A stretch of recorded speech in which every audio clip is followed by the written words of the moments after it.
Estranged is a Meng Shishi novel. This is an audiobook made by fans for other fans. Disclaimer: the main couple of the story is made up of two men. If you don't like it, don't listen. Thank you. Remember, subscribe and click the bell to stay updated on all the new releases. Enjoy. Chapter 5.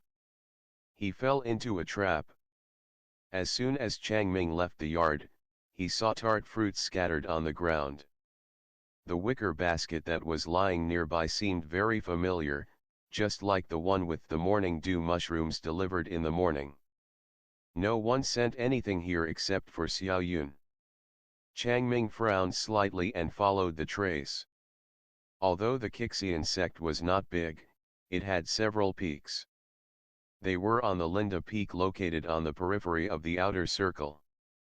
They were only responsible for providing the daily supplies for the outer disciples. There were not many people, and the residences were far apart. When he went to Ch05, he usually had to spend on the road time enough to burn an incense stick. Under such circumstances, even if someone heard the screams, it would be difficult for them to arrive in time. After all, the stewards and the attendants of the outer circle were at most pretty agile, but the art of flying was something only high-level disciples from the inner circle could learn. Chang Ming was getting closer to the source of the scream. He followed the trail. The trampled grass on the ground showed the others' whereabouts, and so did the frost on leaves' edges. Passing by, he touched these frosty leaves. The weather was not cold at all. This seemed to be a cultivation technique of solidifying the true qi. As for which faction it belonged to, whether it was Daoist, demonic or Buddhist, he couldn't be sure. Chang Ming didn't stay there for too long and hurried to the source of the sound. Ah! The scream stopped abruptly. It was so close. Where is? I don't know. The night breeze brought a conversation to him. One voice was fierce, and the other terrified. The latter was indeed Xiao Yun's voice. Chang Ming quickly caught up to them. His fingers moved slightly, and two white symbols appeared on his palm. These white symbols flew away, grew rapidly in the wind, and turned into two little foxes that ran into the bushes in a blink of an eye. The next moment, someone shrieked. But it was not like a human voice and rather resembled a scream of a fox grabbed by its throat. Chang Ming didn't hesitate and immediately shot a few more paper arrows. The silent paper arrows never returned, as if engulfed by darkness. That night was dark, the situation and the direction were unclear. The trees long for peace, but the wind will never cease. Fig. The world changes, whether you want it or not, or man proposes but heaven disposes. Clouds and mists rose, and the moonlight was flickering. The wind picked up and raised his long robes. Chang Ming sensed that whatever was going on ahead of him was not simple. It was possible that Xiao Yun was abducted by robbers or even encountered something worse. But who would suddenly break into the Ch05 sect in the middle of the night and abduct an insignificant young attendant? Was it someone from the Jiangxia clan? Or did Xiao Yun accidentally learn some secret affairs and was chased by the Ch05 sect? Those chaotic thoughts crossed his mind quickly, and Chang Ming's footsteps stopped abruptly. No one was around. He was in the desolate outskirts overgrown with weeds. This was a relatively flat slope halfway up the mountain. In spring, there were flowers in full bloom, and female disciples of the outside circle liked to come to enjoy the scenery. But now, there was a man lying in front of him. He was facing the ground, motionless. That person was dressed in white, and the gold threads on his sleeves were faintly glowing in the moonlight. He wasn't Xiao Yun. Chang Ming did not rush forward. He raised his eyes and looked around, but could not find a trace of the culprit. But at that moment, a whole crowd of people came there from all directions, one by one. They barely gave him any time to react, and glowing blades surrounded him. Changming's heart sank. All those ominous premonitions turned out to be prophecies. He had left this world for too long and become careless. It's Shishulu. Shishulu is there. Someone rushed forward and raised the man in white. Changming has never seen Lu Ziyu, but judging from the appearance of this person and the reactions of the people around him, this was indeed the Jade Gentleman of the Ch05 sect, with boundless prospects. The once daring and energetic head disciple, the hope of the Ch05 sect, was now lying helplessly on the ground. His face was like joss paper, silent. Shifu, Shishulu, he's not breathing. Everyone turned their eyes on Changming. He never thought about running away. It was too late to escape at this point, and his ways of retreat had already been tightly sealed anyways, leaving no gaps. Their guard and hostility against him were like a forest of needles, piercing Changming. Get out of the way. The Ch05 sect's master shoved everyone aside and went closer to Lu Ziyu, with a heavy expression. He bent down and checked his breath, but didn't want to give up and placed his hand on Lu Ziyu's forehead. A feeble blue light began to flow from his palm into Lu Ziyu's body. Changming knew that this was a soul-seeking technique. When a person dies, his soul doesn't leave his body immediately. If someone manages to summon it, they can learn about the circumstances of his death. He kept trying for a long time, but found nothing, like a fisher returning with an empty basin. Which meant that Lu Ziyu had died for good. Nothing can be said about the whereabouts of a soul that was separated from the body for a long time. Maybe someone had caught it, or maybe it had already dissipated. The disciples scattered around, searching for abnormalities. Changming stood surrounded in the middle, as if in an inescapable net, and had nowhere to hide. He knew very well that if the other party didn't have questions for him, he would have been torn to pieces by the angry disciples of the Ch05 sect. I am not the murderer. Without waiting for questions, Changming spoke first. I'm an attendant in the outer circle, I work under Ch05. I heard something outside the door, so I decided to follow that sound. My meridians are damaged. A person without cultivation can't kill Shishulu.